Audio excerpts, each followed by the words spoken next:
Morning, students.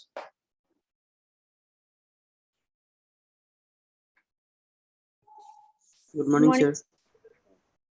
Good morning sir. Good morning. आप हम लोग का कहाँ तक हुआ था लास्ट क्लास में? जरा लास्ट सेंटेंस बता दो, क्या लिखा है कॉपी पे? क्रेब साइकिल का पॉइंट। क्रेब साइकिल स्टार्ट किया था? हाँ यस सर। सर। उसमें क्या लिखा है last point? Krebs cycle is also called as citric acid cycle or tricarboxylic acid cycle. Is first stable intermediate is citric acid. Okay. Now you write the next point there and write oxaloacetate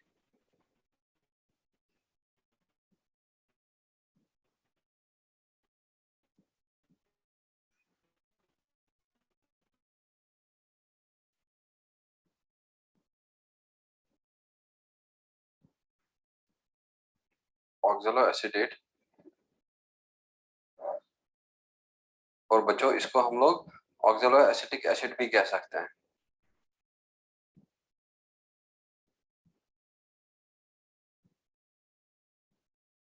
ऑक्सैलोएसिटेट या oxaloacetic acid, और इसको shortly हम OAA करके पढ़ सकते हैं। तो is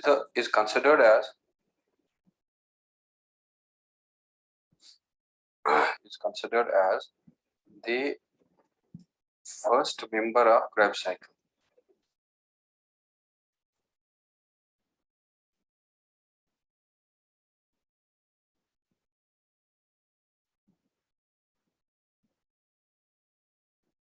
Is considered as the first member of Krebs cycle. बच्चों अब आप लोग हेडिंग कर लेना उधर में, रिएक्शंस ऑफ Krebs cycle.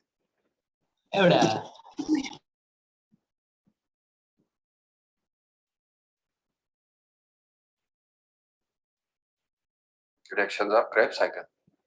और पहला रिएक्शन जो है, you will write there formation of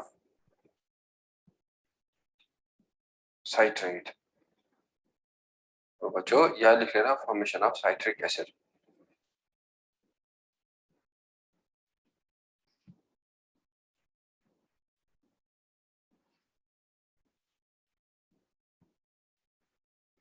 तो अब देख लो बच्चों, यहाँ में जरा कौन सा पहला मेंबर है इसका Krebs cycle का? Which is the first member of Krebs cycle? Oxaloacetate. ऊपर लिखा है oxaloacetate या oxaloacetic acid is considered as the first member of. अब देखो बच्चों ये मिल जाएगा, जरा लिंक रिएक्शन में किसका फॉर्मेशन हुआ था बच्चों? लिंक रिएक्शन में किसका फॉर्मेशन हुआ था? Acetyl coenzyme. एसिटाइल कोएंजाइम का। और वो ना मिल जाएगा इधर और देगा यहाँ में पहला जो होगा, और that will be the citrate, और यहाँ हम इसको कहते हैं साइट्रिक एसिड, और प्लस ये कोएंजाइम बाहर निकल जाएगा, और यहाँ पे जो एंजाइम होगा that is called as citrate synthase.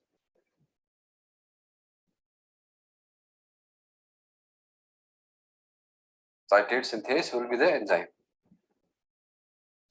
और यहाँ में एक वाटर मॉलिक्यूल का रिक्वायरमेंट भी होता है. अब देख लो बच्चों, इसमें ऑक्सैलोएसिटेट में 4 कार्बन होता है, और एसिटाइल कोएंजाइम में आप लोगों ने कितना कार्बन एटम देखा था? 2. और अब ये 4 और 2 जो है मिल जाएगा, और यहाँ पे बन जाएगा 6 कार्बन. और इस कोएंजाइम ए को हम लोग कहते हैं coenzyme A. What is COA? What is the full form of COA? Coenzyme enzyme. हाँ, तो अब जो ये साइट्रेट जो है, इसको इसमें 3 COH ग्रुप होते हैं, तो इसीलिए हम लोग इसको कहते हैं ट्राइकार्बोक्सिलिक एसिड. तो यहाँ पे लिख सकते हैं आप साइट्रेट इज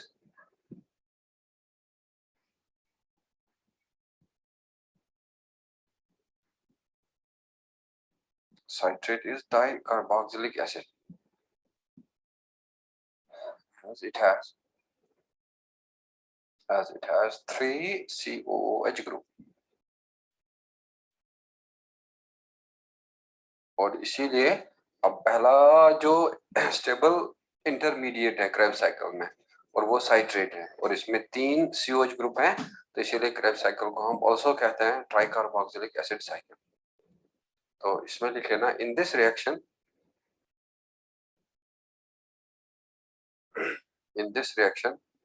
कंडेंसेशन, और या लिख सकते हैं ज्वाइनिंग भी, और बच्चों या लिख सकते हैं आप लोग ligation of oxaloacetate and acetyl coenzyme A occurred। जरा आप लोग खुद ही बता दो, अगर 4 + 2 कार्बन मिला है, बना है 6 कार्बन एटम, तो क्या हुआ होगा आप लोगों के लिहाज से? क्या ये ऑक्सोएसिटेट और एसिटाइल कोएंजाइम कंबाइन हुए होंगे या ये सेपरेटेड ही रहे होंगे? Combine. Combine. तो इसीलिए इसको कहते हैं कंडेंसेशन, इसको कहते हैं जॉइनिंग, या इसको कहते हैं लाइगेशन। तो ये था पहला रिएक्शन, और जो क्रेब्स साइकिल में जहां पे पहला इंटरमीडिएट बना और COA का फुल फॉर्म है कोएंजाइम A। तो बच्चों अब आप लोग सेकेंड वाला जो लिख लेना, फॉर्मेशन ऑफ आइसोसाइट्रेट, और जहां में भी साइट्रेट वर्ड आएगा उसका मतलब है आइसोसाइट्रिक एसिड भी।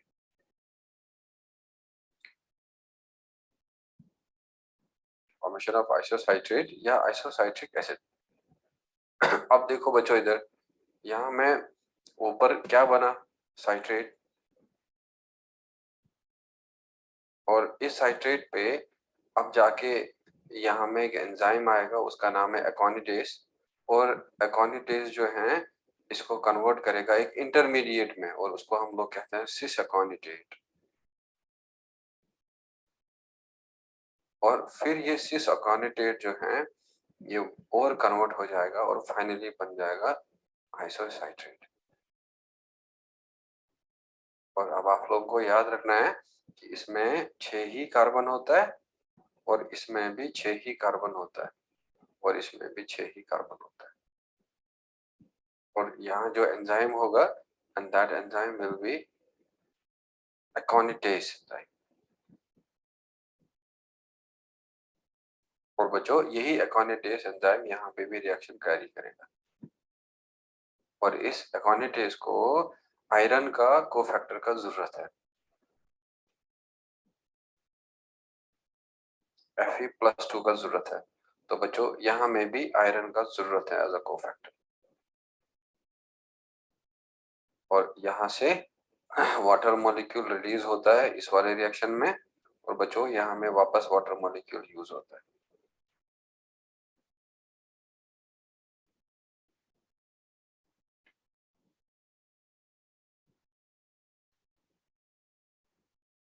तो अब यहाँ में साइट्रेट से अब आइसोसाइट्रेट का फॉर्मेशन हो गया। Are you done with this reaction? No, sir. No, sir. आप लोग याद भी करते रहना रिएक्शन, और फिर मैं आपको इसका साइकिल बता दूंगा, और साइकिल में आप लोग मुझे खुद स्टेप्स बताने चाहिए।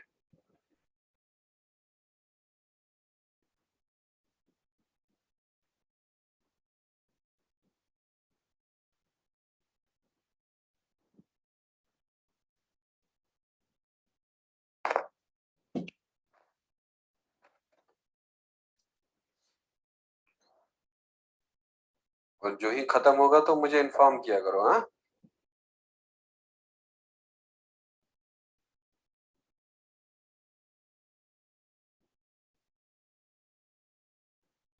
Are you done with this? No, sir. Yes, sir. No, sir.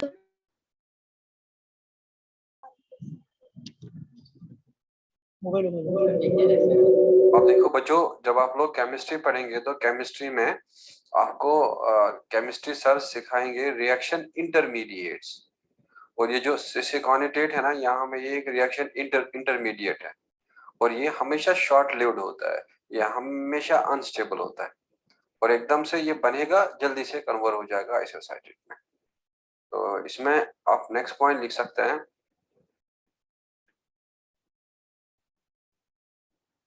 The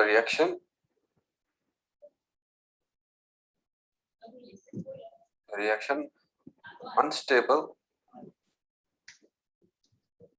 and short-lived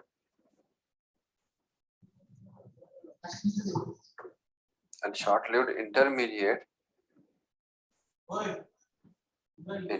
formed in this reaction. जरा बता दो क्या नाम है उसका,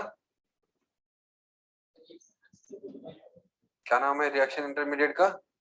लास्ट पेज में लगने की सिस अकॉर्डिंग।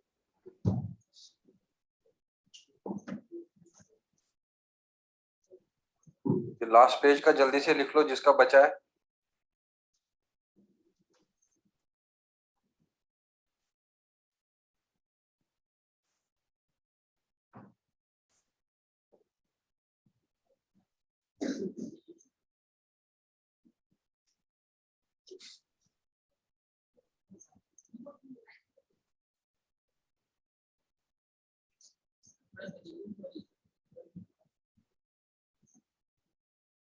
हो गया? sir. हाँ, तो अब लिख लो ये, the reaction unstable and short-lived intermediate formed in this reaction, formed in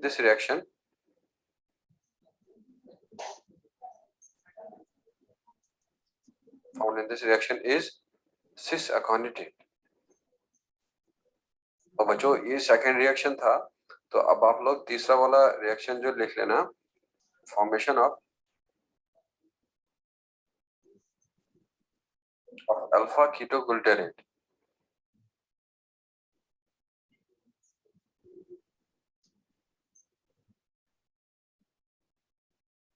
formation of alpha ketoglutarate.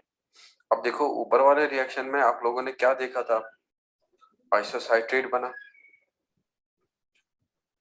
तो बच्चों वो आइसोसाइट्रेट जो है अब यहाँ में भी एक इंटरमीडिएट बनाएगा और उस इंटरमीडिएट का नाम जो है ऑक्सैलोसक्सिनेट है। और ये ऑक्सैलोसक्सिनेट जो है शॉर्ट लिव्ड होगा और एकदम से ये कन्वर्ट हो जाएगा अल्फा कीटोग्लूटारेट में।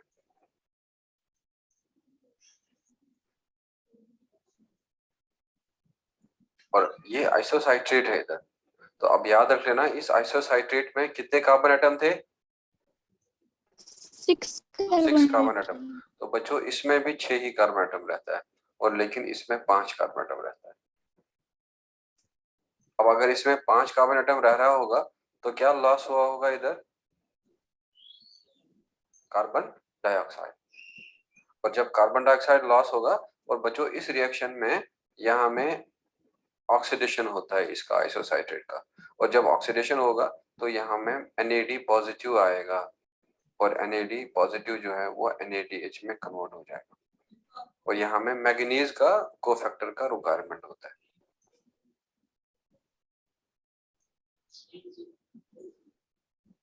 Mn+2 इज द मैग्नीज और इसका कोफैक्टर का रिक्वायरमेंट है।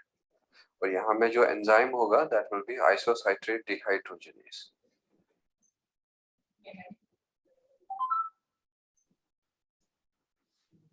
और दोनों जगह में आइसोसाइट्रेट डिहाइड्रोजिनेज ही काम करेगा।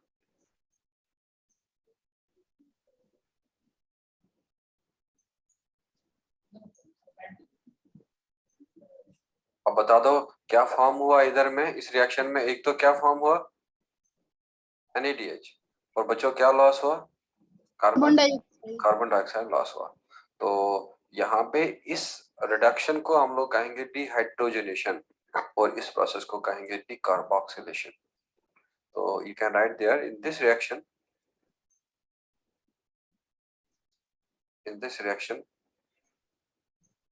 dehydrogenation Sir, formation of alpha ketoglutarate KETOGLUTARAT In this reaction, dehydrogenation leads formation of NADH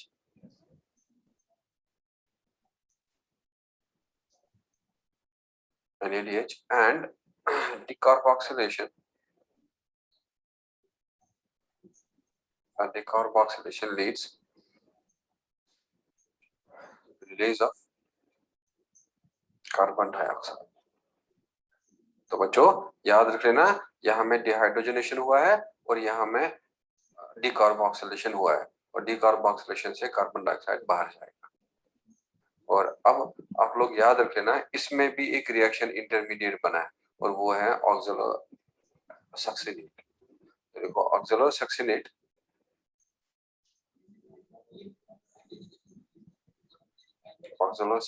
is the short-lived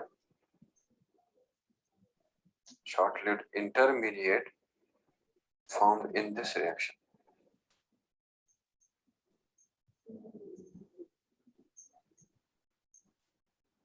और जो इससे पहले वाले रिएक्शन में कौन सा इंटरमीडिएट बना था?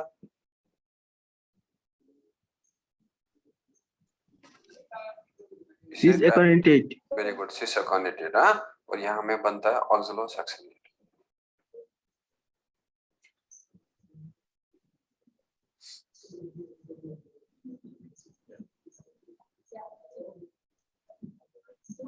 नाउ क्या था पहला step? What was the step? First step, formation of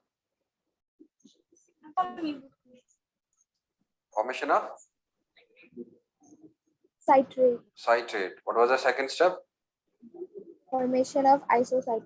Formation of isocitrate. And what was the third step? Formation of alpha ketoglutarate. Formation of alpha ketoglutarate. बच्चों हो गया ये रिएक्शन? No, sir.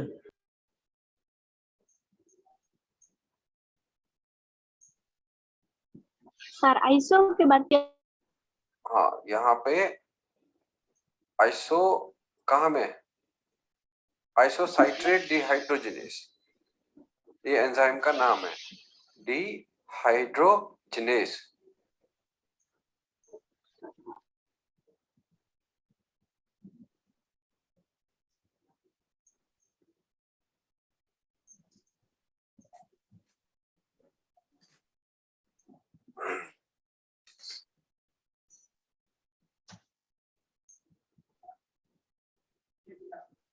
हो गया? No sir. आप लोग इतना slow क्यों लिख रहे हैं?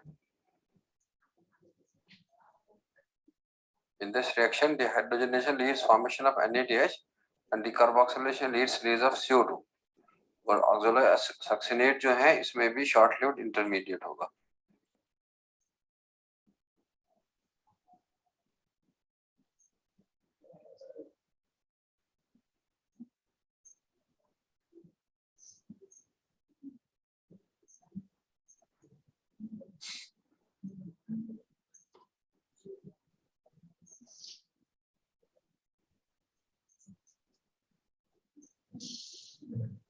डन? हाँ, तो अब आप लोग नेक्स्ट वाला रिएक्शन लिख लेना, reaction fourth, and that is formation of succinyl coenzyme A.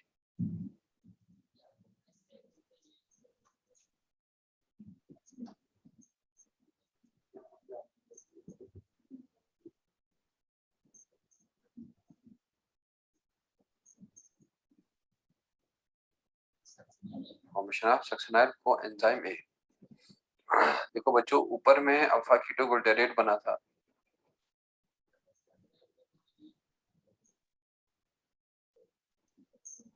और ये अल्फा कीटोग्लूटारेट का दोबारा से डिकार्बोक्सिलेशन होगा और यहाँ पे ये बन जाएगा सक्सिनाइल कोएंजाइम ए। जरा कोई बच्चा बताएगा मुझे कि इसमें कितने कार्बन एटम थे अल्फा कीटोग्लूटारेट में? 5 कार्बन एटम। तो बच्चों इसमें याद रखना कितने कार्बन एटम होते हैं? 4 कार्बन एटम। तो अब इसमें याद रख लेना आप, अल्फा कीटोग्लूटारेट डिहाइड्रोजिनेस एंजाइम का नाम हो। Alpha ketoglutarate dehydrogenase. और इस रिएक्शन में अब देखो यहाँ कोएंजाइम ए की जरूरत पड़ी, तो यहाँ में कोएंजाइम ए आएगा। तो बच्चों, और आप लोगों को दिख रहा है कि डिहाइड्रोजनेशन भी हुआ। जहां में भी डिहाइड्रोजनेस एंजाइम होगा वहां आप लोगों को याद रखना, या तो NAD यूज होगा या तो FAD यूज होगा, और यहाँ बनेगा NADH। और प्लस यहाँ में कार्बन डाइऑक्साइड भी लॉस हुआ है, तो यहाँ में कार्बन डाइऑक्साइड को हम रिमूव करेंगे। तो और यहाँ पे आप लोग लिख सकते हैं कि मैग्नीशियम आयन जो है एज अ कोफैक्टर यूज होगा।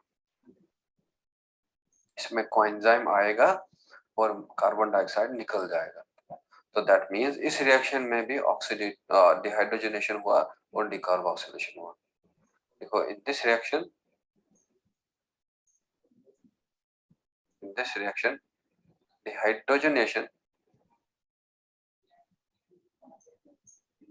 dehydrogenation and decarboxylation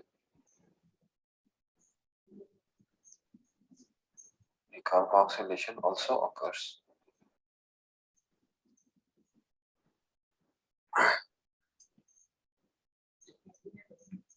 तो डिहाइड्रोजनेशन बना देगा NADH और डिकार्बोक्सिलेशन रिलीज करेगा CO2।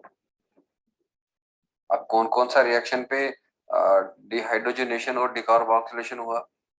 रिएक्शन थर्ड पे और रिएक्शन फोर्थ पे। जरा अभी तक बता दो मुझे, क्रेब्स साइकिल में कितना NADH बना? 2 NADH बना। तो अब आप लोग नेक्स्ट वाला रिएक्शन जो है, you will write the fifth one, and that is formation of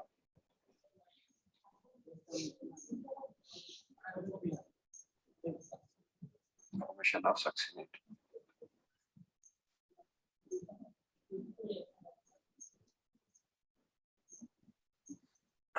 देख लो बच्चों इधर, यहाँ पे ऊपर सक्सिनाइल कोएंजाइम ए बना,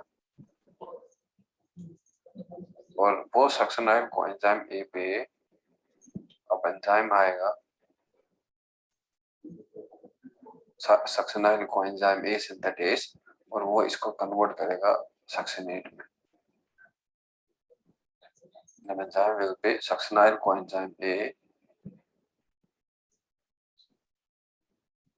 synthetase, और इसको हम लोग थायोकाइनेज भी कहते हैं।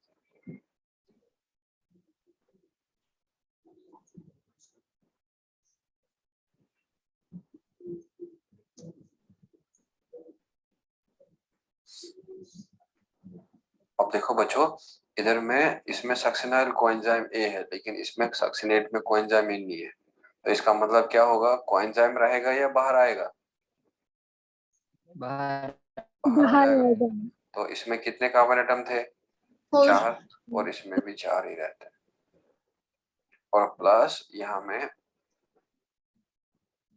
आएगा GDP, और बच्चों वो GDP बनाता है GDP। और आप लोग इसमें लिख सकते हैं कि GDP के बदले जरा बचा दो, क्या आ सकता है? ADP, और या तो क्या बन जाएगा? तो जनरली GDP ही जनरली यूज होता है। तो अब हम लोग ATP इसीलिए यहाँ पे लिखते हैं और कहते हैं कि ये इक्वल होता है टू 1 ATP, और प्लस यहाँ में इनऑर्गेनिक फॉस्फेट आएगा, और ये इनऑर्गेनिक फॉस्फेट और ये GDP मिलेगा बनाएगा GDP, या इनऑर्गेनिक फॉस्फेट ADP के साथ मिलेगा और बनाएगा ATP। जरा क्या है इस एंजाइम का नाम? सक्सिनाइल कोएंजाइम ए सिंथेटेस, और यहाँ हम लोग इसको कहते हैं थायोकाइनेज। बच्चों, जब सबस्ट्रेट कन्वर्ट होता है प्रोडक्ट में, और अगर उस वक्त ATP बने, क्या बताया था मैंने? उस ATP फॉर्मेशन को कहते हैं, जब सबस्ट्रेट कन्वर्ट होता है प्रोडक्ट में और अगर उस वक्त ATP बने, तो क्या कहा था मैंने उस ATP फॉर्मेशन का नाम? Substrate level phosphorylation. Very good, substrate level phosphorylation. Are you done with this reaction?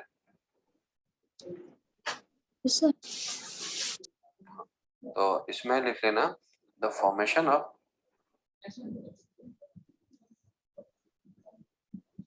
The formation of GTP और यहाँ ब्रैकेट में लिख लेना ATP. In this step,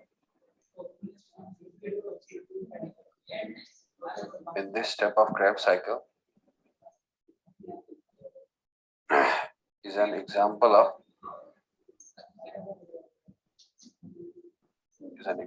substrate level phosphorylation.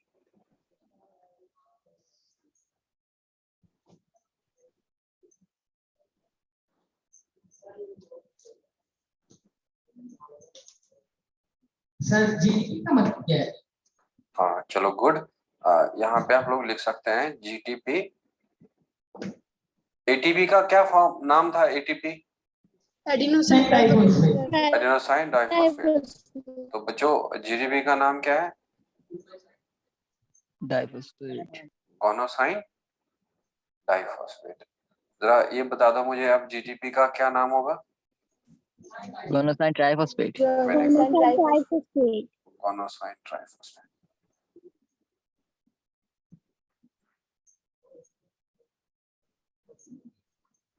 ये न्यूक्लियोटाइड्स होते हैं और आप लोग को बायोमोलिक्यूल में सिखाया जाएगा पूरा स्ट्रक्चर इसका, गोनोसिन डाइफॉस्फेट का, ATP का, GTP का. इनको न्यूक्लियोटाइड्स कहते हैं. क्या कहते हैं? तो यहाँ पे आप लिख सकते हैं ATP या GTP और भी होता है. तो are examples of nucleotides.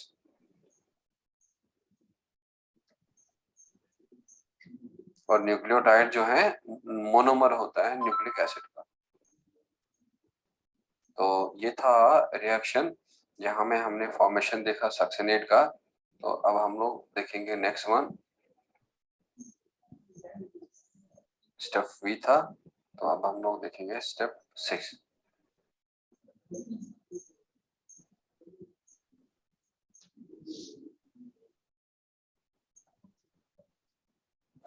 That is formation of fumarate.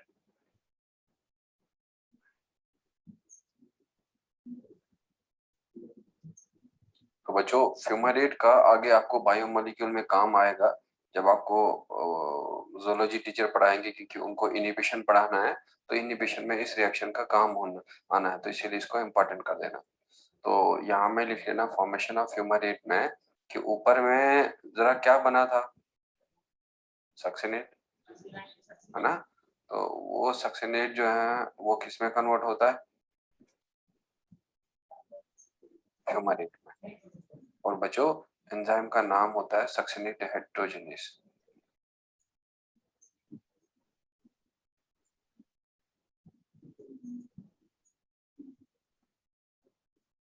और यहाँ में याद रख लेना एक FAD आता है और बच्चों वो FAD कन्वर्ट होता है FADH2 में. तो फिक्स क्या है sir?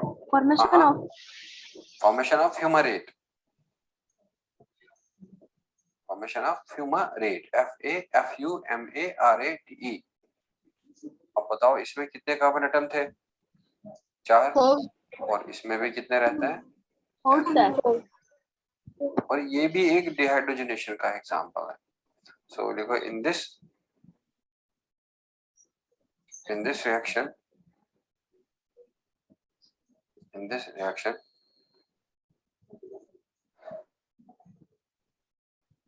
the dehydrogenation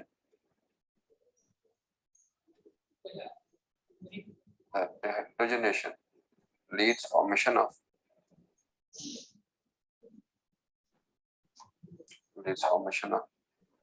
FADH2.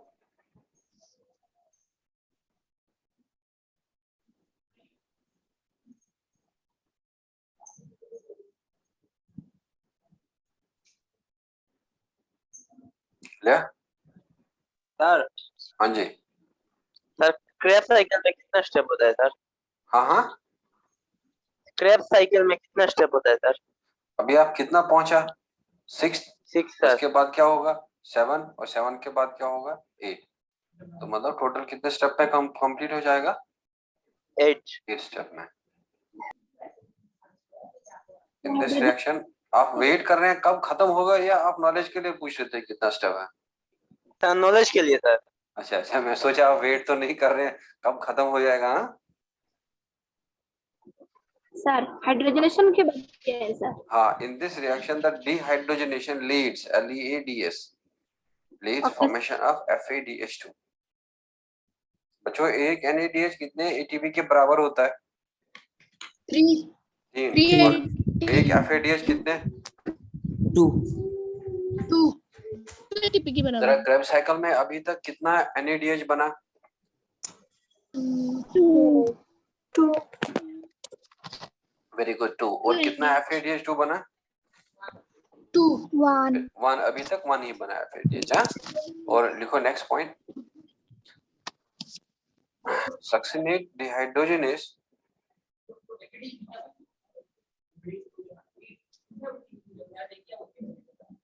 succinate dehydrogenase is the only enzyme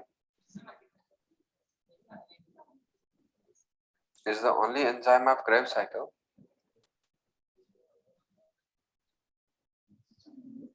only enzyme of Krebs cycle that is present in inner mitochondrial membrane.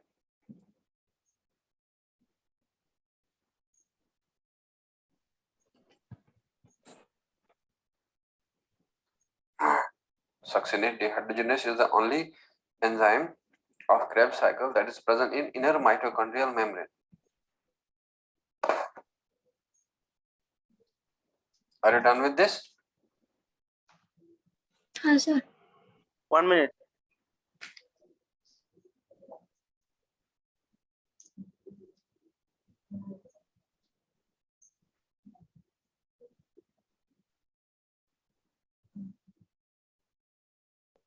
Sir present in.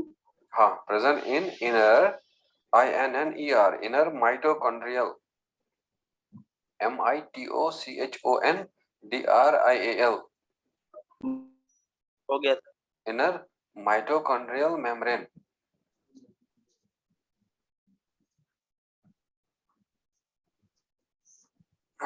Is the only enzyme present in inner mitochondrial membrane. Thus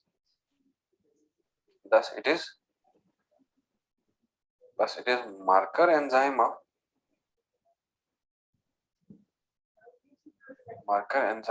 mitochondria.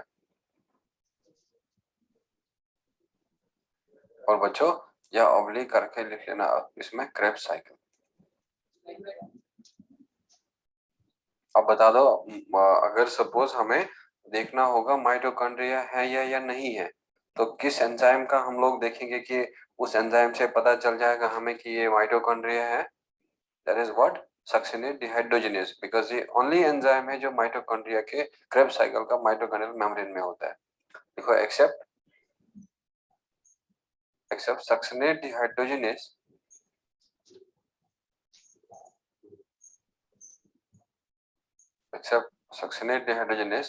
the other enzymes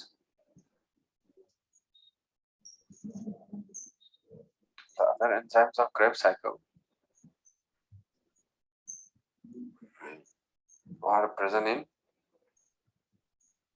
बच्चों कहाँ पे Krebs cycle होता है? Matrix of what? Mitochondria में। तो ये सब जो है इनर मेम्ब्रेन में होता है और बाकी सारे एंजाइम माइटोकॉन्ड्रिया के मैट्रिक्स में होता है। Now which is the marker enzyme of mitochondria Krebs cycle? It is succinate dehydrogenase. तो अब हमें नेक्स्ट वाला स्टेप जो है स्टेप 7 लिखना है, और स्टेप 7 में you can write there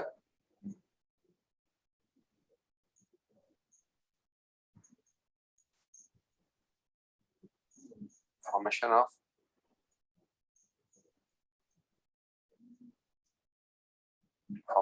maleate.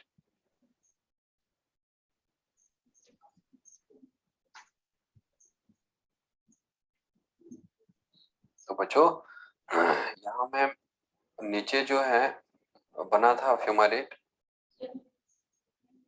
और उस फ्यूमारेट के साथ अब वाटर मॉलिक्यूल के हेल्प से एक एंजाइम आएगा, उसका नाम है फ्यूमारेस, और वो फ्यूमारेस इसको कन्वर्ट करता है किसमें, मैलेट। जरा कितने कार्बन एटम थे फ्यूमारेट में, 4। और बच्चों इसमें भी कितने रहते हैं, 4. 4 कार्बन एटम है।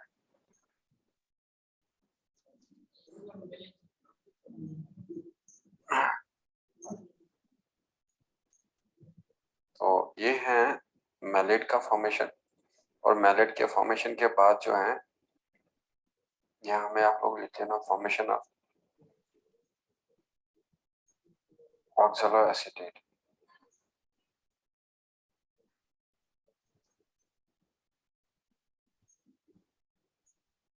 Formation of ऑक्सैलोएसीटेट।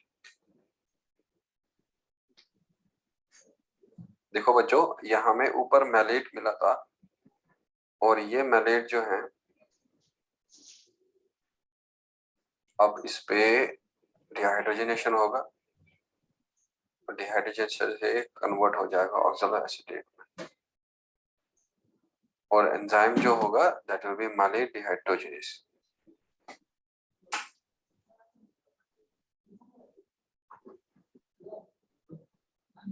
और इस मैलेट डिहाइड्रोजनेस की वजह से यहाँ में डिहाइड्रोजनेशन होगा, और NAD पॉजिटिव जरा बता दो किसमें कन्वर्ट हो जाएगा, NADH में। अब बताओ इसमें कितने कार्बन एटम थे, 4। और इसमें कितने कार्बन एटम बताए थे, 4 कार्बन एटम बताए थे। क्लियर? बता दो जब NADH बनता है तो कौन सा रिएक्शन होता है, डिकार्बोक्सिलेशन या डिहाइड्रोजनेशन? डिहाइड्रोजनेशन। हाँ, Dehydrogenation. डिहाइड्रोजनेशन होगा। तो देखो इन this reaction,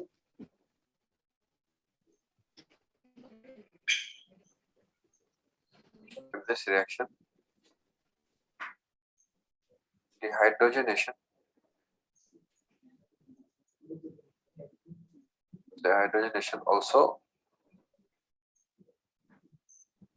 leads formation of NADH। अब बताओ अभी तक कितने NADH बने क्रेब साइकिल में, 3. Very good, 3। और कितना FADH, 1।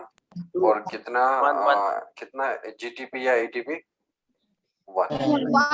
ठीक है, तो अब हम लोग हिसाब किताब करेंगे ATP का, कि कितना ATP बनता है और क्या होगा इन रिएक्शंस का नाम। अब बताओ स्टार्ट किससे किया था हमने Kreb cycle, oxaloacetate. Very good, start किससे किया था, ऑक्सैलोएसीटेट से। अब देखो बच्चों स्टार्ट इससे किया था, अब देख लो आप लास्ट में वापस क्या मिला, जरा लास्ट में देखो क्या वापस मिला, ऑक्सैलोएसीटेट। ऑक्सैलोएसीटेट। दैट मींस जिससे क्रेब साइकिल स्टार्ट होता है और वापस में क्या होता है, वो लास्ट में वापस मिल जाता है। Are you done with this reaction? Yes, sir. Yes sir. तो अब आप लोग लिख लेना, in this step of Krebs cycle, किसी का माइक्रोफोन ऑन है वो बंद रखे प्लीज।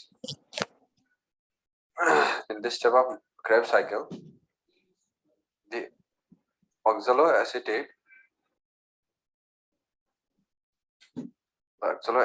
is regenerated। देखो full stop, thus the regenerated oxaloacetate can carry another Krebs cycle।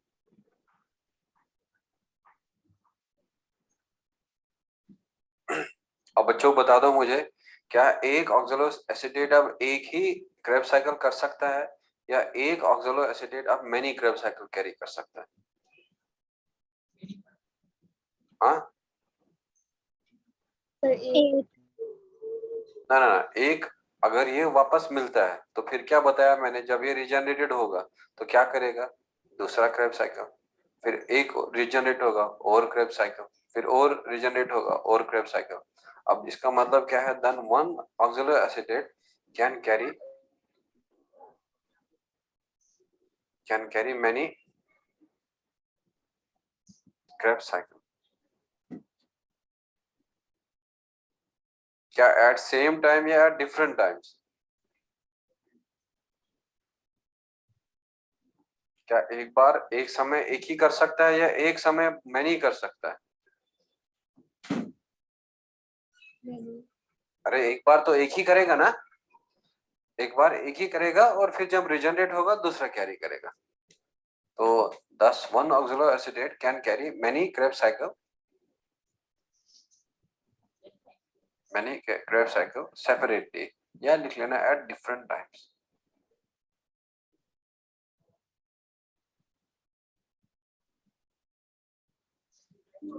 एक बार में एक ही करेगा लेकिन अलग अलग टाइम पे बहुत सारे कर सकता है, क्योंकि ये लास्ट में वापस मिल जाता है। Now which is the first member of Krebs cycle? Which is the first member of Krebs cycle? Auxiliary. Very good, auxiliary acetate। So देखो in Krebs cycle, in Krebs cycle 4 dehydrogenation। क्या कोई बच्चा मुझे बताएगा कि 4 डिहाइड्रोजनेशन कौन कौन से स्टेप में हुआ था? 3 and 4. 3 4 और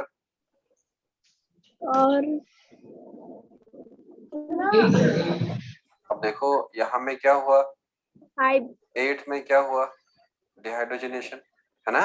जी तो बच्चों यहाँ देख लो 6th में क्या हुआ है, जी सर, डिहाइड्रोजनेशन।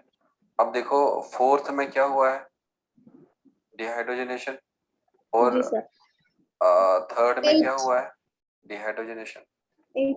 सो 3rd में भी होता है, 4th में भी होता है और 6th में भी होता है और प्लस 8 में भी होता है।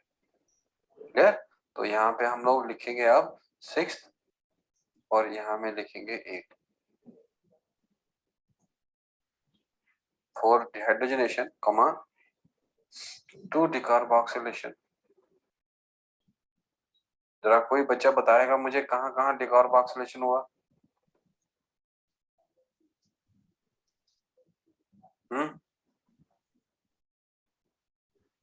बच्चों कहाँ कहाँ कार्बन डाइऑक्साइड बाहर आया? Step 3rd and step 4। अब देखो इधर बड़ा इजी है, यहाँ में भी देखो कार्बन डाइऑक्साइड बाहर आया 4th में। अब देखो बच्चों 3rd में भी कार्बन डाइऑक्साइड बाहर आया, ये देखो। सो 3rd में और 5th में जो है हो जाएगा, 4th में हो जाएगा डिहाइड्रोजनेशन एंड लिख लेना 1 सबस्ट्रेट लेवल फॉस्फोराइलेशन। क्या कोई बच्चा बताएगा मुझे ये सबस्ट्रेट लेवल फॉस्फोराइलेशन कहाँ में हुआ? वेरी गुड, स्टेप 5 में।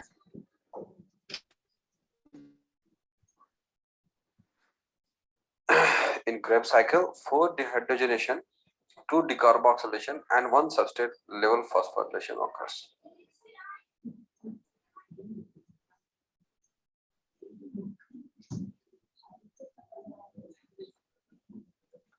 Now, आप लोग मुझे बता दो बच्चों, जरा ऑक्सलो एसिटेट में कितने कार्बन एटम थे?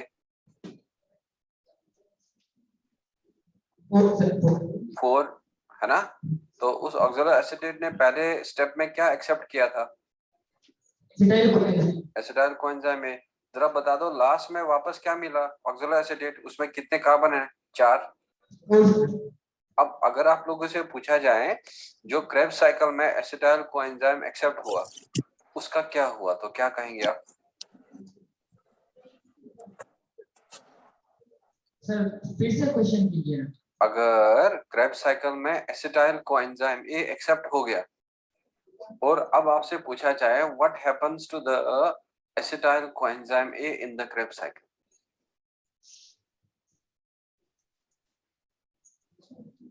अगर 4 के साथ मिला था वो 4 लास्ट में वापस आया, तो दैट मींस वो एसिटाइल कोएंजाइम ए जो है वो लॉस हुआ होगा इन the form of CO2, in the form of what, CO2, because 2 carbon dioxide acetyl coenzyme में 2 कार्बन थे और 2 एसिटाइल कोएंजाइम के कार्बन जो है वो दोनों लॉस होते हैं इन the form of CO2।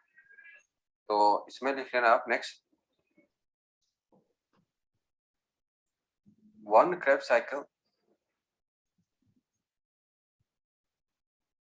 one Krebs cycle accepts one acetyl coenzyme.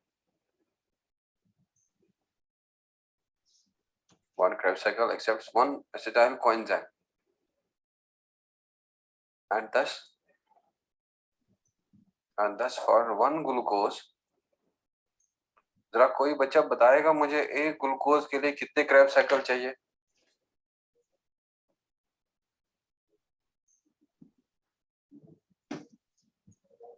ये आप लोगों का प्रीवियस वाले लेक्चर पे आंसर कर सकते हैं आप बच्चों। क्या एक Krebs साइकिल में एक एसिटाइल कोएंजाइम एक्सेप्ट होता है या 2? एक ही होता है ना। और अब बता दो मुझे, अगर मैं कहूंगा एक Krebs साइकिल एक एसिटाइल कोएंजाइम एक्सेप्ट करता है, तो बताओ मुझे एक ग्लूकोज के लिए कितने Krebs साइकिल लगेंगे? एक ही, 2, 3 या 4? एक। हाँ चलो मैं आप लोगों से इनडायरेक्टली पूछ लूंगा। अब बता दो बच्चों, एक ग्लूकोज से कितने एसिटाइल कोएंजाइम ये बनते हैं? अच्छा चलो मैं आसान कर देता हूँ, और एक ग्लूकोज से कितने पाइरुवेट बनते हैं? 2 पाइरुवेट से। Very good, 2 pyruvate. 2 पाइरुवेट से कितने एसिटाइल कोएंजाइम बनता है? 2 पाइरुवेट से कितने एसिटाइल कोएंजाइम बनेंगे? अरे 2 बनेंगे ना भाई। लिंक रिएक्शन देख लो, लिंक रिएक्शन में एक पाइरुवेट किस में कन्वर्ट होता है? एक एसिटाइल कोएंजाइम में। लेकिन ग्लूकोज से कितने पाइरुवेट मिले? 2। तो बच्चों इसीलिए एक ग्लूकोज से कितने एसिटाइल कोएंजाइम जनरेट होंगे? 2 होंगे। अब बताओ एक ग्लूकोज के लिए कितने Krebs साइकिल चाहिए? 2 सर। 2 सर। चाहिए है ना। तो अगर एक Krebs साइकिल एक ही एसिटाइल कोएंजाइम एक्सेप्ट करेगा, तो ग्लूकोज के लिए 2 Krebs साइकिल चाहिए, क्योंकि एक ग्लूकोज से 2 एसिटाइल कोएंजाइम बनता है। तो thus for one glucose 2 Krebs cycle are needed। किसी बच्चे का माइक्रोफोन ऑन है वो प्लीज बंद रखें। सेंट्रल पब्लिक स्कूल बदरपुर, हमें आवाज आ रहा है, काफी डिस्टरबेंस हो रहा है, और जब माइक्रोफोन नीड होगा तभी आप ऑन कर लें।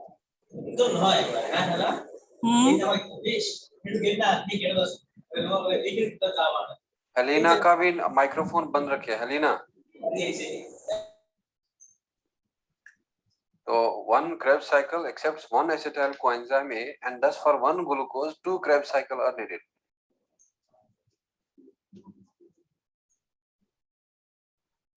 As one glucose forms 2 acetyl coenzyme A।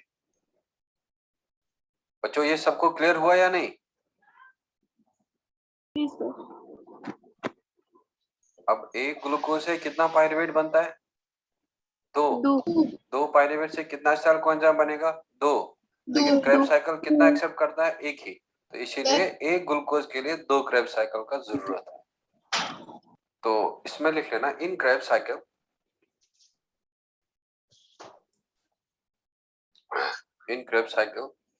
the acetyl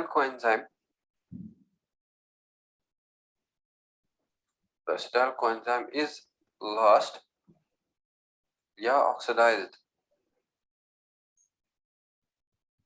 In Krebs cycle the acetyl coenzyme is lost या oxidized to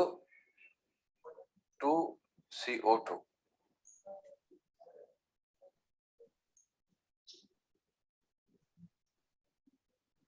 और ये इंपॉर्टेंट पॉइंट है जो 3rd में और 4th में हुआ था। थर्ड और फोर्थ में डिकार्बोक्सिलेशन हुआ था, दैट मींस एसिटाइल कोएंजाइम की जो दो कार्बन आए थे वो दोनों लॉस हो गए इन the form of CO2. Acetyl coenzyme is lost, oxidized to CO2. Is this clear? Yes, sir. Now, which is the marker enzyme of Krebs cycle? Yeah, marker enzyme of mitochondria. That is succinate dehydrogenase. बच्चों कौन सा enzyme Krebs cycle का mitochondria के inner membrane में होता है? कौन सा एंजाइम माइटोकॉन्ड्रिया के इनर मेम्ब्रेन में होता है? Succinate dehydrogenase. Are you done with this? Yes, sir. हाँ, अब मैं आपको क्रेब्स साइकिल का साइकिल बताता था. मैंने आप लोगों को कहा था मेटाबॉलिक रिएक्शन कितने तरह के होते हैं? दो. एक बताया था लीनियर और एक क्या बताया था? सर्कुलर. तो लीनियर कौन सा होता है? ग्लाइकोलाइसिस. और सर्कुलर कौन सा होता है? Krebs cycle. तो अब देखो बच्चों, यहाँ में हम लोग बता देंगे कि जो पायरुवेट था और पायरुवेट बना था ग्लूकोज से, और वो पायरुवेट कहा था मैंने आप लोगों को जरा किस में कन्वर्ट हो जाएगा? एसिटाइल कोएंजाइम ए में. तो क्या था उस रिएक्शन का, क्या था उस एंजाइम का नाम? PDH, पायरुवेट डिहाइड्रोजनेस, है ना?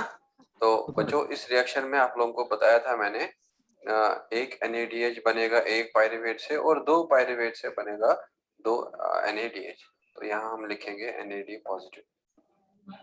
और प्लस कहा था कि इस पायरुवेट में कितने कार्बन थे? 3. इसमें कितने थे? 2. तो और यहाँ हाँ जी तरफ चाहिए ना. हाँ हाँ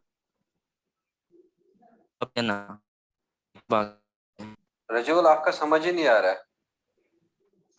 सर थोड़ा जाइए ना, मेरा लिखना थोड़ा बाकी है इसलिए. हाँ हाँ लिख लो लिख लो.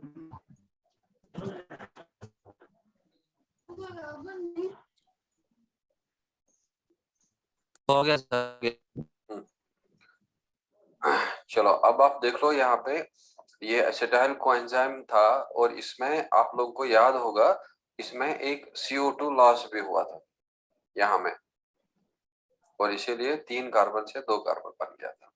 अब इस रिएक्शन से हमें लेना देना तो है नहीं. अब किससे लेना देना है? क्रेब्स साइकिल से. तो बच्चों पहला वाला जो क्रेब्स साइकिल का इंटरमीडिएट था या पहला वाला मेंबर जो था क्रेब्स साइकिल का, that was oxalo acetate.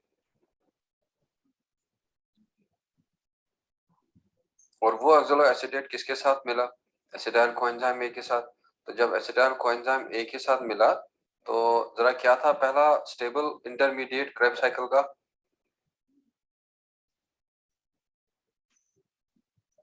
What was the first stable intermediate of Krebs cycle? It was the citrate. तो अब हम लोग citrate कहा था बनता है सिस अकोनिटेट, वो हम यहाँ पे नहीं लिखेंगे. अब हम लोग डायरेक्टली लिखेंगे. सब जरा बता दो बच्चों citrate अब किस में कन्वर्ट होता है?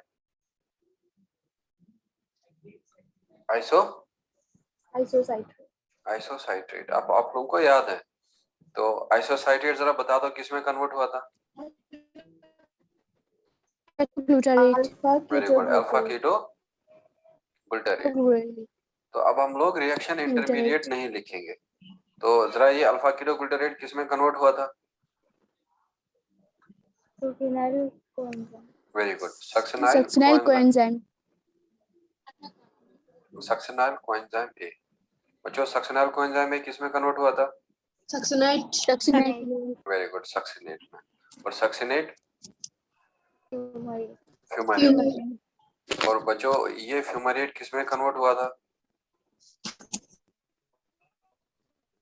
मैलेट में. अब देखो इसी को हम लोग साइकिल बनाएंगे. ये जाएगा इधर और ये जाएगा इधर और ये जाएगा इधर, और then it will go to this and it will go to this और ये वापस बना देगा ये। नाउ एंजाइम का लिखने का जरूरत नहीं है, वो मैं आपको एंजाइम बताया था, और यहाँ मैं स्टेप 1 लिखूंगा, and guys this is step 2 and this is step 3 and this is step 4 and this is step 5 and this is step 2, this is step 7 and this is step 8। तो अब हम लोग का यहाँ पे अगर आप लोग को याद होगा, बताया था मैंने, साइट्रेट जब आइसोसाइट्रेट बनता है बच्चों, क्या वाटर मॉलिक्यूल इस वक्त पहले एक क्या आया था और इसके बाद क्या हुआ था, निकल गया था। जरा ये बता दो मुझे, जब ये आइसोसाइट्रेट कन्वर्ट हुआ था अल्फा कीटोग्लूटारेट में, क्या लॉस हुआ था इधर? Carbon dioxide. Very good. एक लॉस हुआ था CO2 और NAD पॉजिटिव किसमें कन्वर्ट हुआ था? NADH। NADH। और प्लस आप लोगों ने देखा था CO2 यहाँ पे लॉस हुआ था।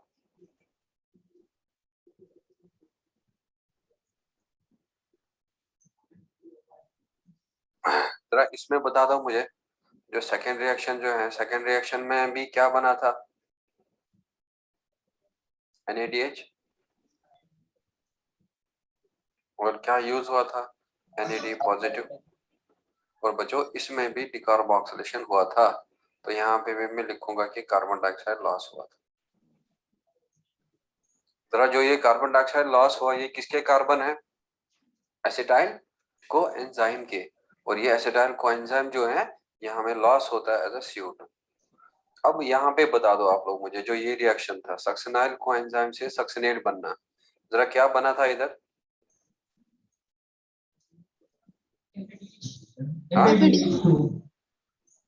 सक्सिनाइल कोएंजाइम से कौन सा एंजाइम आया था? सक्सिनाइल कोएंजाइम A पे।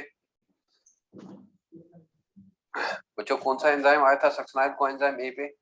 थायोकाइनेस। थायोकाइनेस। क्या FADH बनाया था या ATP बनाया था?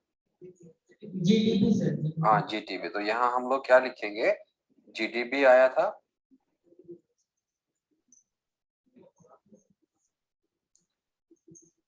और वो GTP कन्वर्ट किस में हुआ था? GTP में। अब ये सक्सिनेट फ्यूमारेट में कन्वर्ट हुआ, और जो यहाँ में एंजाइम था, और बच्चों उस एंजाइम ने क्या बनाया था?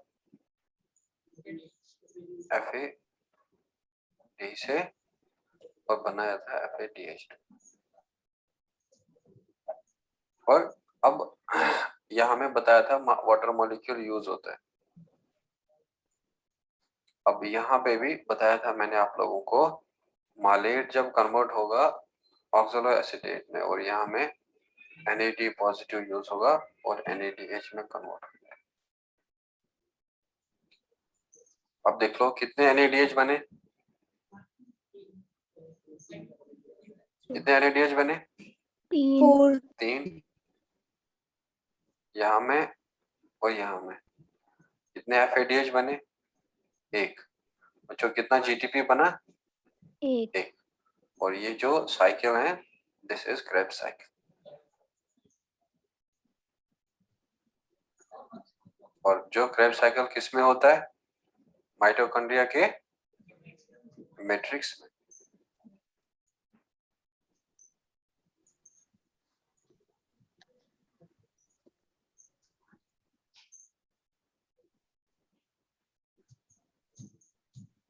अब मेटाबॉलिक रेस्पिरेटरी पाथवे कितने तरह के होते हैं?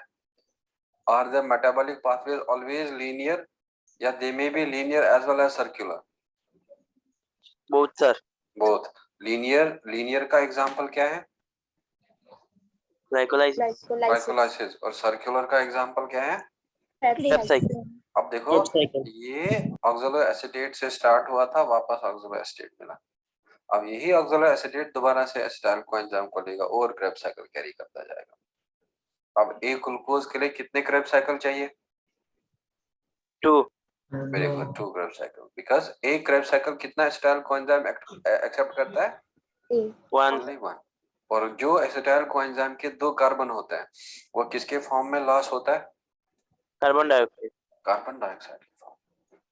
इसीलिए यहाँ 4 और 2 बना था 6, और लेकिन अब जाके वो 6 जो है, यहाँ ये वाला 4 कार्बन था और बच्चों ये वाला बना था 6 कार्बन, क्योंकि इसमें कितने थे 2, और ये भी कितना बना था 6 कार्बन, ये भी कितना बना था 5 कार्बन, ये कितना बना था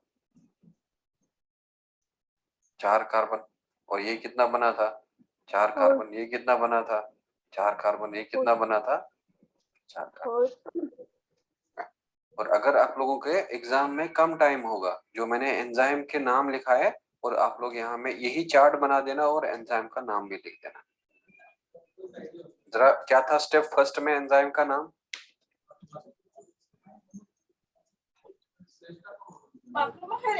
स्टेप फर्स्ट में क्या था एंजाइम का नाम? Citrate synthase. Citrate synthase. Second enzyme का नाम? एकोनिटेस। और जरा थर्ड एंजाइम का नाम? आइसोसाइट्रेट डिहाइड्रोजनेज। फोर्थ एंजाइम का नाम? Alpha ketoglutarate dehydrogenase. और फिफ्थ एंजाइम का नाम? सक्सिनाइल कोएंजाइम सिंथेटेस या थायोकाइनेस। और सिक्स्थ एंजाइम का नाम? Succinate dehydrogenase. और सेवंथ? फ्यूमरेज। और एट्थ का? Malate dehydrogenase. Are you done with this? Yes sir. Sir PhD full form क्या? हाँ, पीएचडी फुल फॉर्म किसका फुल फॉर्म? क्या सर? पायरुवेट। पीडीएच बताया था ना, पायरुवेट डिहाइड्रोजनेज। ये आप लोगों ने लिखा है लिंक रिएक्शन में। अब मतलब जो लिखा हुआ चीज होता है उसको बार बार लिखना नहीं है, उसको याद रखना है। अब देख लो आपने कॉपी पे लिंक रिएक्शन, और वहां मैंने लिखा हुआ है पायरुवेट डिहाइड्रोजनेज का शॉर्ट फॉर्म क्या है? पीडीएच। बच्चों क्या होता है पीडीएच?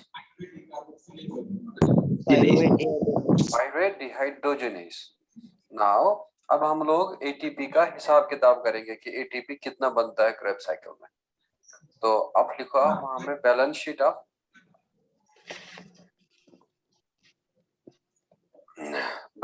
Of Krebs cycle.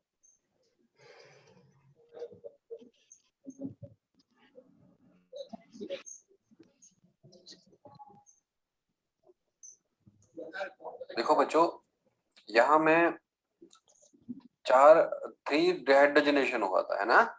तो यहाँ में हम लोग लिखेंगे 3 NADH या इन क्रेब्स साइकिल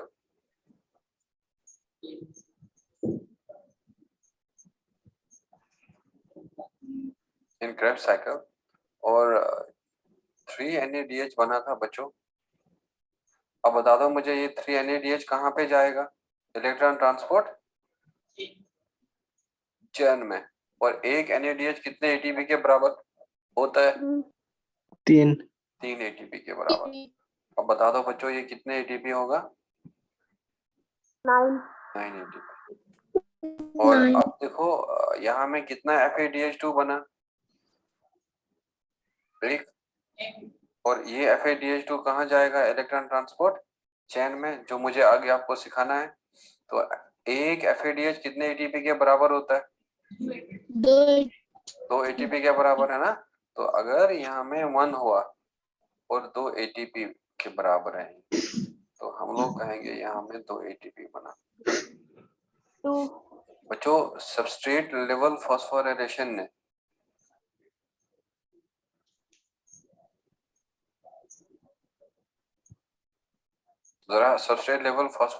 ने कितना एटीपी बनाया? 1 GTP। 1 ATP बनाया। तो अब बता दो मुझे ये नेट एटीपी कितना हो जाएगा? 12। चलो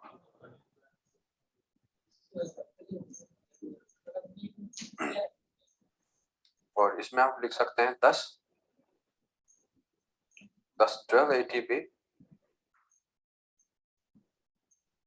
are formed in one Krebs cycle.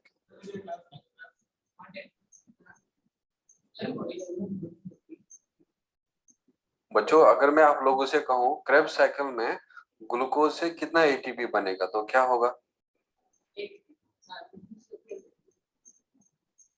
अगर हम लोग देखेंगे क्रेब्स साइकिल में, अगर ग्लूकोज का देखेंगे हम, ऑक्सीडेशन होगा यहाँ फर्दर, तो कितना एक ग्लूकोज मॉलिक्यूल से क्रेब्स साइकिल में कितना एनर्जी बनेगा? एक क्रेब्स साइकिल में 12 बना, तो एक ग्लूकोज मॉलिक्यूल से कितना बनेगा? 24 sir. Very good, 24।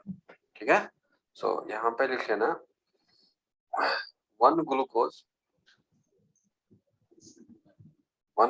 needs 2 Krebs cycle. 1 glucose needs 2 Krebs cycle. Thus inside Krebs cycle,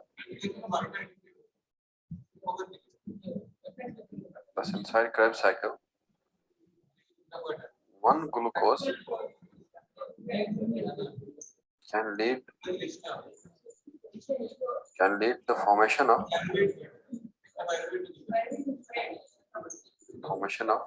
24 ATP. और यहाँ पे लिख लेना 2 Krebs cycle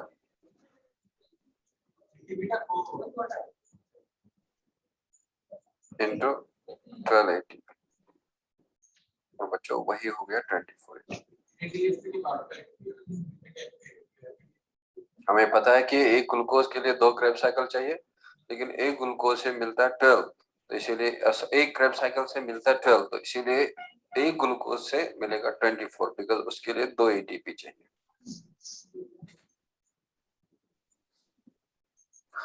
Are you done with this? For 1 minute. Yes. For 1. Sir formation of के बाद क्या है सर? एक मिनट, फॉर्मेशन ऑफ 24 एटीपी.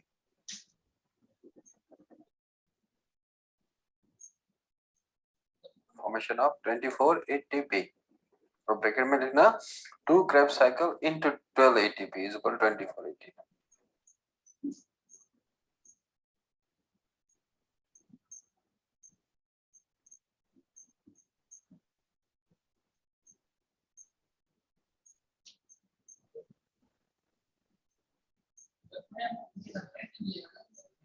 अब बताओ मुझे आप लोग, एरोबिक रेस्पिरेशन का पहला स्टेप क्या था? ग्लाइकोलाइसिस. सेकंड स्टेप क्या था? Link reaction. और तीसरा रिएक्शन क्या था? Krebs cycle. है ना?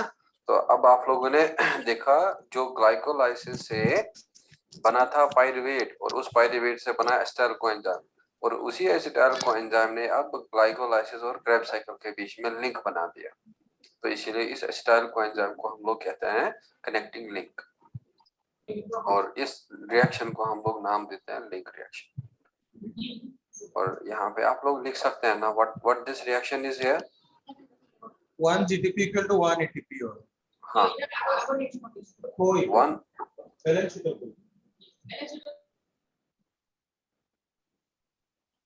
एक जीटीपी के बराबर कितने एटीपी हो गया? एक एटीपी के बराबर. Are you done with this? Yes sir. हाँ, सो ये था क्रेब्स साइकिल का कहानी. तो अब जरा आप लोग मुझसे एकदम से बिना कॉपी देखे आप लोग क्रेब्स साइकिल के स्टेप्स, खाली मुझे इंटरमीडिएट्स का नाम बता दो. चलो स्टार्ट करेंगे हम ऑक्सैलिक एसिटेट से. क्या बनेगा नेक्स्ट?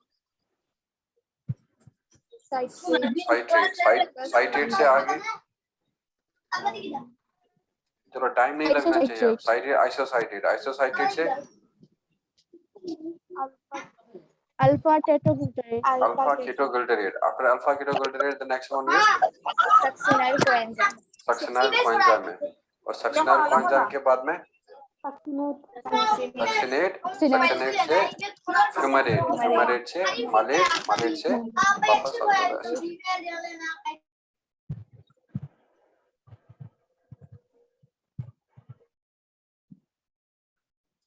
चलो बच्चों, अब हम लोग नेक्स्ट वाला देखेंगे. अब फोर्थ स्टेप हम लोगों का एरोबिक रेस्पिरेशन का, and the fourth step is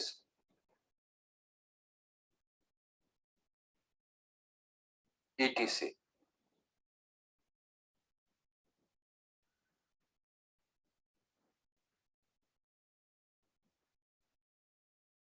Electron transport chain and लिख लेना oxidative phosphorylation.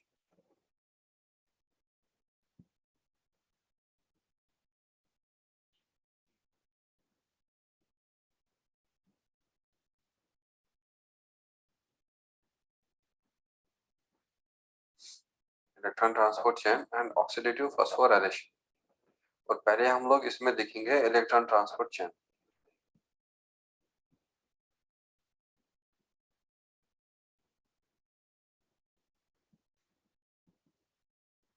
और इसको हम लोग ऑल्सो ETC कहते हैं शॉर्टली, और या हम इसे इलेक्ट्रॉन ट्रांसपोर्ट सिस्टम भी कहते हैं.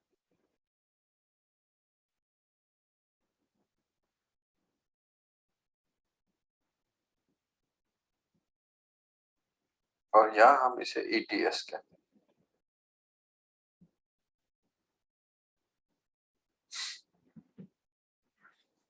इलेक्ट्रॉन ट्रांसपोर्ट चेन और या इलेक्ट्रॉन ट्रांसपोर्ट सिस्टम. तो इसमें आप लोग लिख लेना ETC is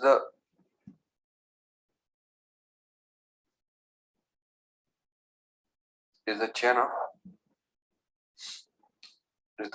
electron carriers. और यह ब्रैकेट में लिख लेना electron transporters. ETC is the chain of electron carriers or electron transporters that transports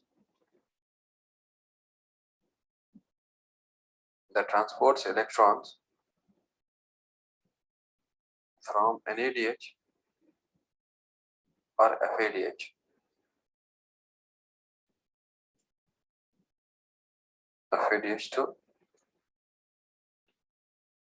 to oxygen. ETC is the chain of electron carriers transporter that transports electrons from NADH or FADH to oxygen.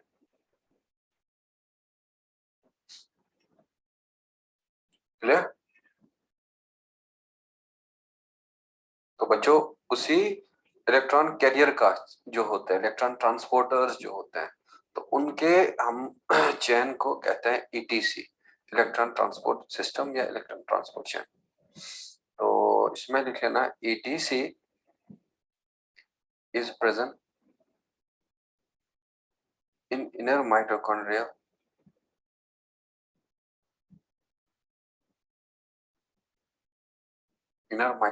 membrane. ETC is present in inner mitochondrial membrane in case of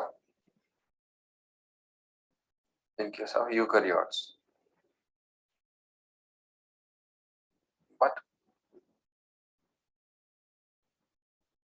But in case of prokaryotes,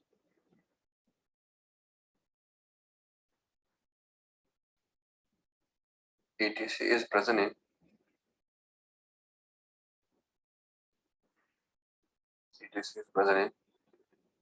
plasma membrane.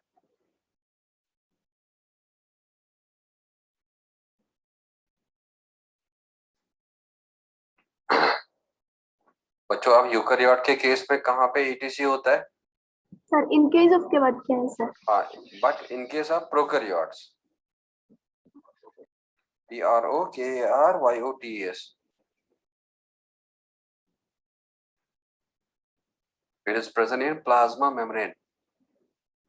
और लेकिन in case of eukaryotes और ये present होता है inner mitochondrial membrane के अंदर.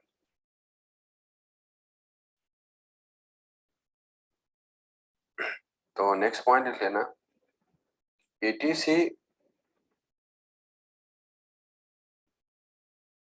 is composed of 4 complexes.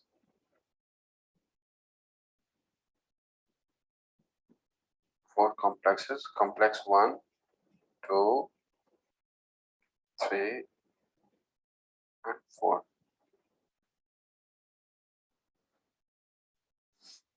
ETC is composed of 4 complexes, that is first, second, third, that are associated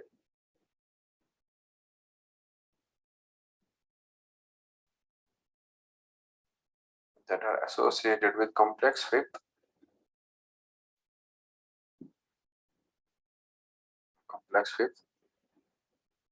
और बच्चों उस कॉम्प्लेक्स फिफ्थ को हम लोग कहते हैं एटीपी सिंथेस, और यहाँ हम लोग इसको एटीपीएस भी कहते हैं।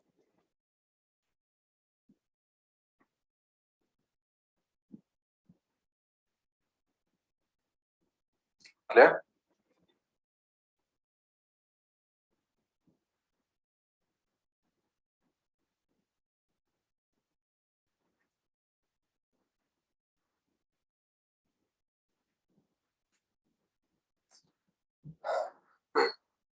Are you done with this? No, sir. No, sir.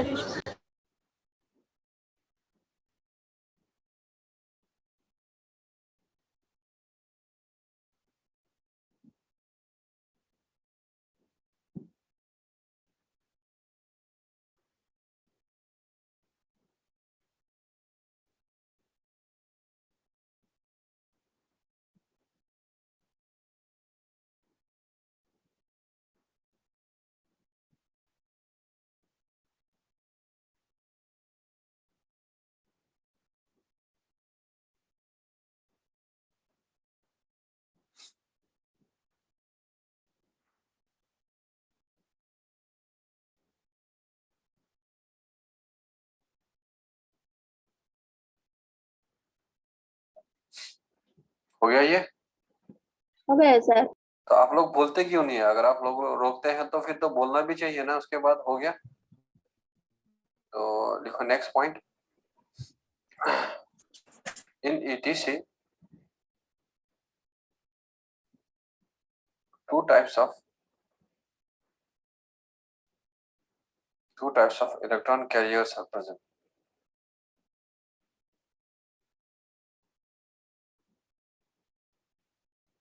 That is bound and mobile electron carriers.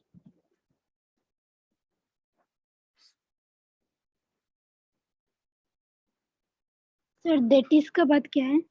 That is bound, B-O-U-N-D. That is bound and mobile electron carriers. So bound electron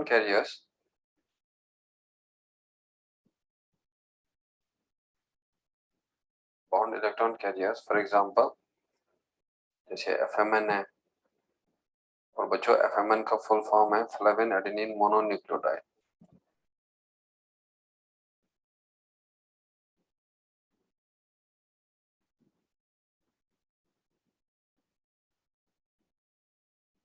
और या आप लोग iron sulphur FeS, और इस FeS को हम लोग कहते हैं आयरन सल्फर कॉम्प्लेक्स।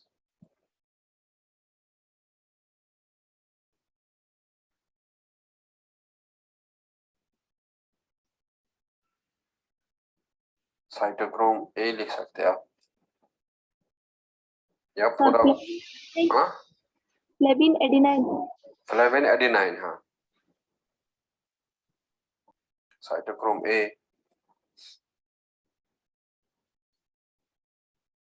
या cytochrome A, cytochrome B, cytochrome C1, cytochrome A, cytochrome E3. Bound electron carriers, for example, FMN, FeS, cytochrome B, C1A, A3 are present within the 4 complexes of AD.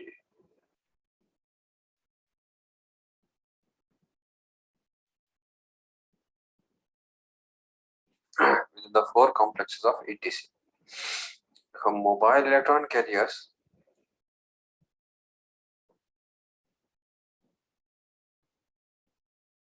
mobile electron carriers, for example, ubiquinone.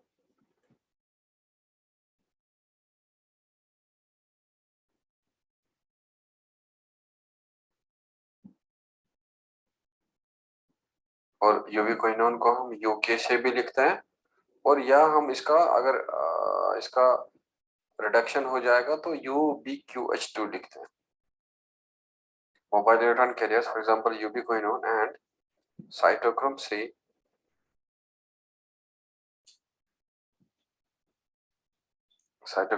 are present between the complexes of ETC.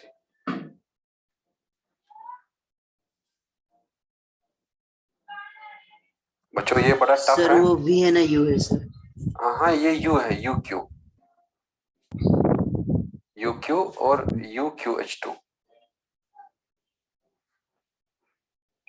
ये सबसे toughest part है इसका. इसमें NCERT ने एक diagram include किया है. वो डायग्राम बड़ा टफ है, लेकिन मैं आप लोगों को थोड़ा सा इजी वे में ये चीजें बता देता हूँ ताकि वो एनसीईआरटी का डायग्राम आप समझ पाए. अब बता दो मुझे ईटीसी होता क्या है? Electron transport cycle. Very good. Electron transporters का चेन होता है. बच्चों यूकेरियोट में कहाँ होता है ये? इनर माइटोकॉन्ड्रियल मेम्ब्रेन में, और प्रोकैरियोट में होता है प्लाज्मा मेम्ब्रेन में. अब इस ईटीसी में 4 कॉम्प्लेक्सेस होते हैं, और 4 कॉम्प्लेक्सेस में हम लोग एक को कहते हैं complex first, complex second, complex third, complex fourth. तो उन 4 कॉम्प्लेक्सेस के अंदर जो इलेक्ट्रॉन कैरियर्स होते हैं ना, जरा बता दो जो अंदर होगा क्या उनको कहेंगे मोबाइल इलेक्ट्रॉन कैरियर्स या उनको कहेंगे bound electron carriers? Mobile electron ना बाउंड. जो कॉम्प्लेक्सेस के अंदर होंगे तो अंदर वालों को क्या कहेंगे? बाउंड. तो बच्चों बाउंड का एग्जांपल क्या क्या बताया था मैंने? FMN, iron sulphur complex, cytochrome B, C1A, A3, है ना. और जो बिटवीन होंगे उनको कहेंगे मोबाइल, और उसमें से एक यूबिक्विनोन और एक आप लोगों को याद रखना है साइटोक्रोम. अब आप कहेंगे ये साइटोक्रोम होता क्या है सर? तो आप लिखें वहां पे cytochrome.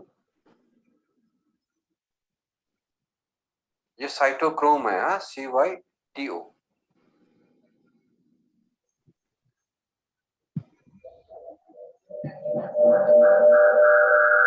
Cytochrome are iron containing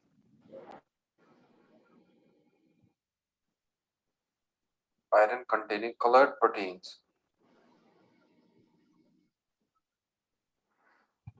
Cytochromes are iron containing colored proteins that helps in transport of electrons.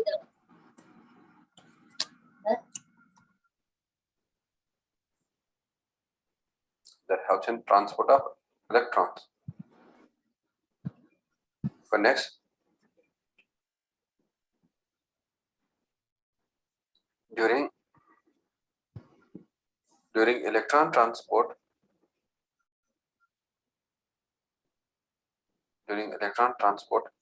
each electron carrier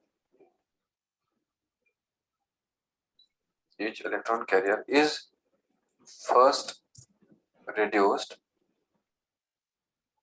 and then oxidized in ETC. बच्चों अगर इलेक्ट्रॉन गेन करेगा तो क्या कहेंगे? रिडक्शन हुआ या ऑक्सीडेशन हुआ?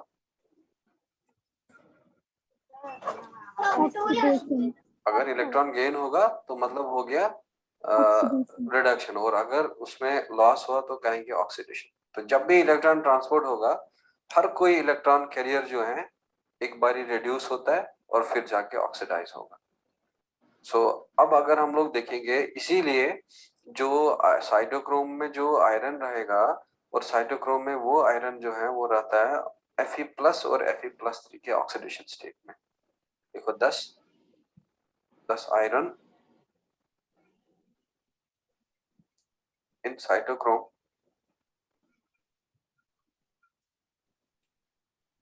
remains in the form of Fe+2 और Fe+3।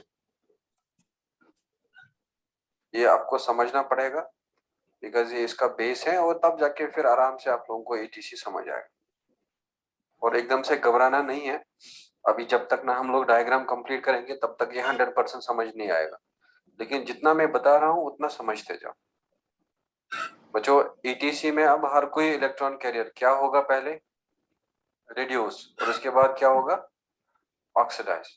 तो इसीलिए अगर हम साइटोक्रोम में आयरन होता है, वो आयरन इसीलिए साइटोक्रोम में रहता है Fe+2 या Fe+3 के स्टेज में। Are you done with this? The last line है साइटोक्रोम के बाद ये क्या है? Cytochrome remains in the form of Fe+2 या Fe+3। तो अब देखो मैं आपको यहाँ मैं समझा देता हूँ ये, फिर इसके बाद में खत्म कर देता हूँ। देखो यहाँ मैं कहूंगा कि ये Fe+3 है बच्चों। अगर मैं Fe+3 को इलेक्ट्रॉन दे दूं और इसका एक प्लस चार्ज खत्म हो जाएगा, ये बन जाएगा Fe+2। और अगर मैं इसमें एक इलेक्ट्रॉन निकालूं, ये वापस बन जाएगा Fe+3। तो इसका मतलब जरा बता दो यहाँ में क्या हुआ है, ऑक्सीडेशन हुआ है या रिडक्शन हुआ है? रिडक्शन हुआ है। तो रिडक्शन कब होगा, जब इलेक्ट्रॉन आएगा, एक्सेप्ट होगा, है ना। तो जब इलेक्ट्रॉन एक्सेप्ट होगा तो एक प्लस चार्ज क्या हो जाएगा, खत्म, और ये क्या हो जाएगा, +2। तो बच्चों अगर यहाँ में क्या हो जाएगा, ऑक्सीडेशन, तो दैट मीन्स इलेक्ट्रॉन क्या हुआ है, वो बाहर आया है। तो Fe+2 किस में कन्वर्ट हो जाएगा, Fe+3 में। तो कहेंगे हम ये ऑक्सीडेशन। तो इसीलिए जब भी इलेक्ट्रॉन ट्रांसपोर्ट होगा तो हमेशा एक इलेक्ट्रॉन कैरियर रिड्यूस होगा, उसके बाद ऑक्सीडाइज होता है। जरा ये वाला फॉर्म कौन सा है, ऑक्सीडाइज फॉर्म है या रिड्यूस फॉर्म है? Oxidise form. और ये वाला जरा बता दो क्या है, रिड्यूस फॉर्म। जरा इस ऑक्सीडाइज फॉर्म को क्या कहते हैं, फेरिक कहते हैं या फेरस कहते हैं? फेरस और फेरस कहते हैं। और इसको क्या कहते हैं, इसको फेरिक कहते हैं। तो जहां में अस आएगा आवाज वो मतलब लेस हो गया। तो इसको बना लो और इसके बाद में मीटिंग एंड कर देता हूँ और बाकी ईटीसी में आपको नेक्स्ट क्लास में समझा दूंगा। और मैं आपको कॉम्प्लेक्सेस के नाम बता दूंगा, उनके कंपोनेंट्स के नाम बता दूंगा। यहाँ तक किसी बच्चे का कोई डाउट तो नहीं है?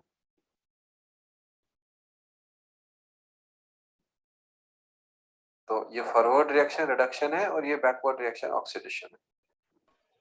आप लोग का हो गया ये? हाँ सर।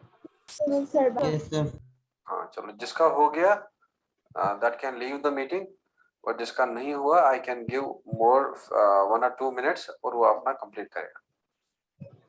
सर यस सर, आपने कहा था ना एक एक्स्ट्रा क्लास लेंगे हाँ, एक एक्स्ट्रा क्लास मैं आज तो नहीं करूँगी। आज मेरा तबीयत खराब है, मेरा फीवर और बॉडी एक है, तो कल देखता हूँ मैं, कल मैं मैनेज करूंगा और आप लोगों को इन्फॉर्म कर दूंगा ना। Okay sir. चलो, I will end this meeting, take care.